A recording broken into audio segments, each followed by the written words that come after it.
కార్గిల్ విజయాన్ని గుర్తు చేసుకుంటూ విశాఖలోని భారతీయ స్టేట్ బ్యాంకులో పనిచేసే మాజీ సైనిక ఉద్యోగులు బీచ్ రోడ్లోని వార్ మెమోరియల్ వద్ద కొవ్వొత్తుల ప్రదర్శన నిర్వహించారు.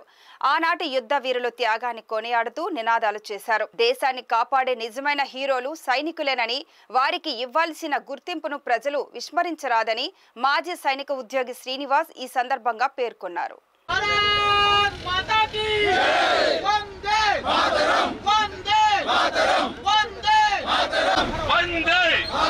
जय जवान जय किसान जय जवान जय किसान जय किसान जय जवान जय किसान जय जवान వందే మాతరం. నా పేరు నాగుల్ శ్రీనివాసరావు అండి. నేను మాజీ సైనికుడిని. భారతీయ వాయుసేనలో 20 సంవత్సరాలు పనిచేసిన తర్వాత స్వచ్ఛందంగా పదవి విరమణ చేసి ప్రస్తుతం భారతీయ స్టేట్ బ్యాంక్లో పనిచేస్తున్నాను. ఈ రోజు 25వ కార్గిల్ విజయోత్సవం.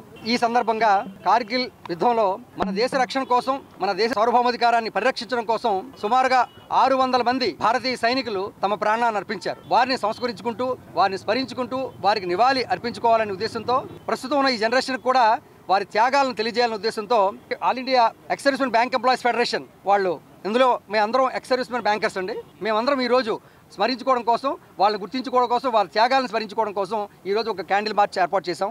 దానికోసం మిమ్మల్ని అందరూ పిలవడం జరిగింది. మీ మాధ్యమం ద్వారా ప్రస్తుతం ప్రజలకి అమరవీరుల త్యాగాలు తెలుసుకోవాల్సిన అవసరం ఉంది. ఈ విషయంగా ఈ సందర్భంలో ఒక విషయం చెప్పాలి. ఇది బాధాకరమైన విషయం. మనకి హీరోలు అంటే క్రికెట్ హీరోలు, సినిమా హీరోలు మాత్రమే.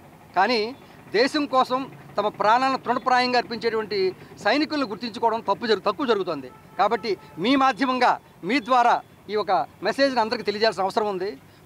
ఈరోజు ఇక్కడ ఈ కార్యక్రమం కూడా మనం ఇలా దిగ్విజయంగా చేసుకుంటున్నామంటే అక్కడ బార్డర్స్లో పనిచేస్తున్నటువంటి సోల్జర్స్, వారు అక్కడ నిరంతరం 24 గంటలు పనిచేస్తూ వాళ్ళు అక్కడ నిలబడి ఉండడం వల్ల ఈరోజు మనం ప్రశాంతంగా ఇక్కడ గడపగలుగుతున్నాం. ఆ విషయాన్ని మనం అందరం తెలుసుకోవాల్సిన బాధ్యత ఉంది. ముఖ్యంగా ఈ ప్రస్తుతం జనరేషన్ తెలుసుకోవాల్సిన అవసరం ఎంతైనా ఉంది. మొన్న మీరు చూసే ఉంటారు, విశ్వ విజేతగా మన క్రికెట్ టీం గెలిచింది, సంతోషం, బాగానే ఉంది.